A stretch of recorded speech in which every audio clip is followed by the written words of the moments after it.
இன்றைக்கி இறா குழம்பு எப்படி வைக்கிறதுன்னு பார்க்கலாம். இதில் வந்து எண்ணெய் ஊற்றி வெங்காயம், வடகம், பூண்டு போட்டு தாளிச்சிருக்கேன். இது நல்லா தாளித்த உடனே வதங்கின உடனே இறா போட்டுக்கலாம்.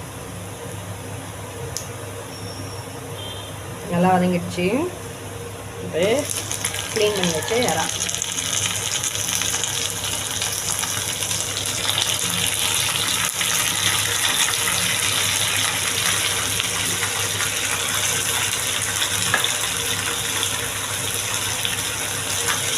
போட்டு நல்லா வதக்கிக்கலாம். கொஞ்ச நேரம் வதங்கட்டும்.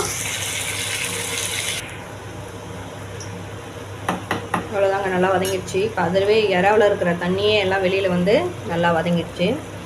இப்போ வந்து கரைச்சி வச்சுருக்க புளி கரைச்சல், புளி, மிளகா பொடி, தக்காளி போட்டு கரைச்சி வச்சுருக்கோம். அதை ஊற்றி கொதிக்க வைக்க வேண்டியதுதான். அவ்வளோதான்.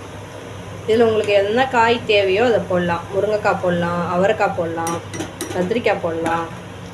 போட்டாலும் டேஸ்டியாக இருக்கும். நான் இன்றைக்கி எந்த காயும் போடல, வெறும் ப்ளைனாக தான் வச்சுருக்கேன். கொஞ்சம் கொதிக்கட்டும். கொதிச்சோடனே பார்க்கலாம். அவ்வளோதாங்க, குழம்பு ரெடி ஆகிடுச்சு, கொதிச்சிடுச்சு. இதை பாருங்கள், இறெல்லாம் நல்லா வந்துடுச்சு. அடுத்த ரெசிபியில் பார்க்கலாம். தேங்க்யூ.